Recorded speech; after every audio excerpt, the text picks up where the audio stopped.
Good day mga ka-idol!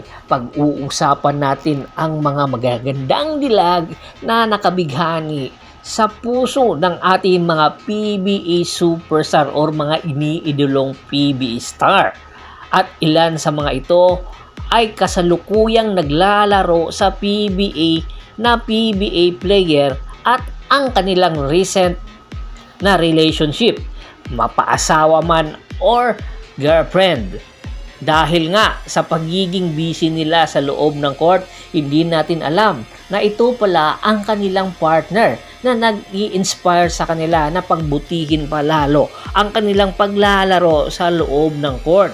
At hindi natin alam na sa likod ng kanilang bench ay mayroong sumusuportang mga nagmamahal sa kanila na pilit inaangat ang kanilang kalidad ng paglalaro at nagmo-motivate sa kanila para nang sa ganung pagbutihin palalo ang paglalaro ng PBA or ng basketball.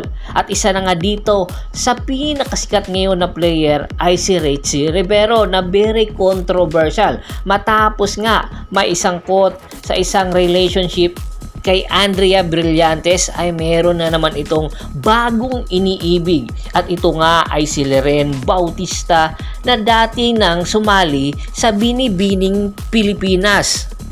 Sa kabila ng kanyang pagiging beauty queen, isa rin itong politician at councilor ng Los Baños, Laguna at the age of 31. Marami ang nagsasabi napakalaki daw ng agwat ng kanilang edad at mas matanda si Lirin kaysa kay Richie Rivero, pero hindi ito puwang sa kanilang pagmamahalan. Kaya naman ito ngayon ang controversial na partner ng PBA. At isa rin sa masasabi nating controversial na player ay si Anthony Semerad. Si Anthony Semerad ay nakapag-asawa ng isang artista na si Sam Pinto. At the age of 34 ay isa na nga sa pinakasikat na showbiz personality ay si Sam Pinto. Napakadami ng project na sa showbiz at nang magkakilala sila ni David Semerad or ni Anthony Semerad ay na-engage ito noong 2019 dahilan para huminto na si Sam Pinto sa pag-aartista at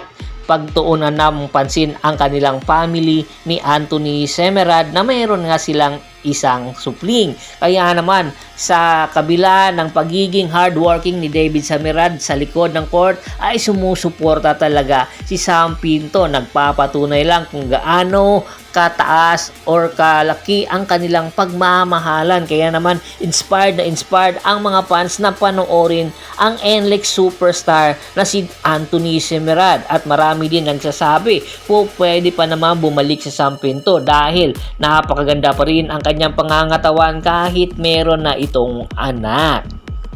At isa rin sa inaabangan ng mga PBA fans ay ang player or partner or girlfriend ni Reynang Batak ni si Keisha Anchieta. Isa rin itong model at the same time politician na councilor ng Valenzuela dahil nga sa maganda at napaka-sexy na si Keisha Anchieta ay very controversial ang girlfriend ni Reynang Batak dahil tuwing naglalaro si Ray at lumalaban ay nandoon ito sumusuporta at talagang napakataas ng kanyang karisma kaya dahilan para maging controversial ang dalawang nasabing partner na si Reynang Batak at Keisha Anchieta.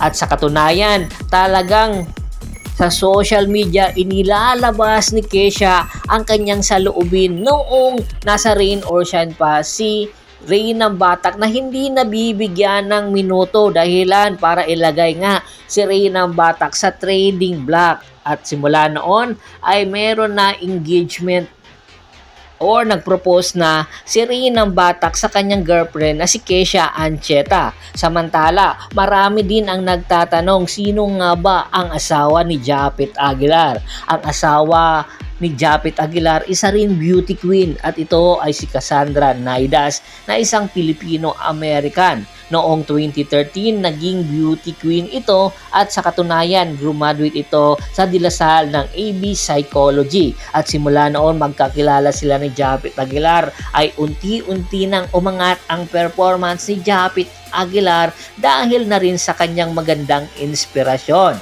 At meron na silang isang supling at sa katunayan habang naglalaro si Japet Aguilar ay nasa likod ng bench sumusuporta si Cassandra Naidas dahilan para ang mga fans magselos kay Cassandra. Madami din ang nagtatanong, sino nga ba ang nagpapa-inspired ngayon kay Chris Ross? Alam naman natin, nakagagaling lang ito sa hiwalayan ng dating niyang girlfriend na isa ring showbiz personality na si Michelle Madrigal. Pero alam nyo ba, ang nagpapa-inspired ngayon kay Chris Ross ay isang volleyball superstar at ang pangalan nito ay si Kali Mao na isang superstar ng F2 Logistic. Sa edad na 39 years old ay mayroon pang girlfriend na batang-bata si Chris Ross at ang kanyang girlfriend ay 29 years old pa lang. Dahil nga sa maging magandang performance ni Chris Ross, marami tuloy ang nagsasabi hiyang na hiyang ang kanilang relasyon ni Kali Mao na isa rin volleyball player na tinitingala rin ng mga fans. Napakaganda daw ng kanilang relation ni Kali Mao at maganda ang kanilang tandem dahilan para marami ang ma-inspired na sana daw ay ganun din ang mangyari sa kanilang mga karera katulad ng kay Chris Ross at ng kay Kali Mao. Once again, this is Percival Monteron at your service. Don't forget to subscribe my sports channel at don't forget to click the notification bell button para nga maging updated palagi sa kwentuhan. At bago pa man natin tapusin ang ating kwentuhan, shoutout muna tayo sa ating mga solid na followers na laging sumusuporta sa atin. Kay Kagawad Kat sa Kinudukusin ng Hagonoy, Bulacan, Ronald Bersubidad, Anthony Laquialon, Ricky Lanza ng Ricky Rider TV, ng Tansa Cavite, Julius Roche, Ronald Gato at si Mr. Michael Rosalado ng Calbayog City, Samar. Maraming salamat po. Pakibisita na rin po ng Facebook fanpage ko. Paki-like, paki-follow, paki-share. Ganun din po sa YouTube channel ko. Hanggang sa muling kwentuhan, maraming salamat po.